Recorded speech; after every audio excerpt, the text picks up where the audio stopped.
Le pôle d'excellence cyber, il a un père, c'est le ministère de la Défense au titre du pacte défense cyber. Et il a une mère, c'est la région Bretagne au titre du pacte d'avenir.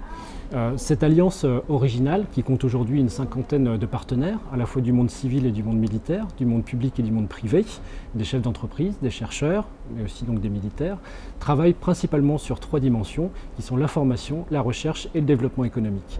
La formation, pourquoi? Tout simplement parce que sur ce marché qui est particulièrement tendu, il nous faut bien entendu disposer des compétences de haut niveau qui seront nécessaires demain dans les entreprises et dans les administrations sur ces domaines de la cybersécurité et de la cyberdéfense.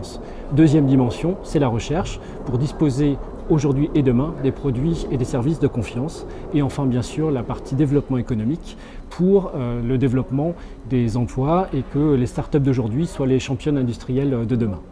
Dans le cadre du pôle d'excellence cyber, nous avons une cinquantaine de partenaires, publics, privés, militaires, civils. Et ce qui est très intéressant, c'est que dès janvier 2015, il y a 13 grands industriels, donc à la fois des industriels du monde de la défense, type Thales, des CNS, mais aussi des opérateurs type La Poste, EDF, qui ont signé un partenariat avec le pôle d'excellence cyber.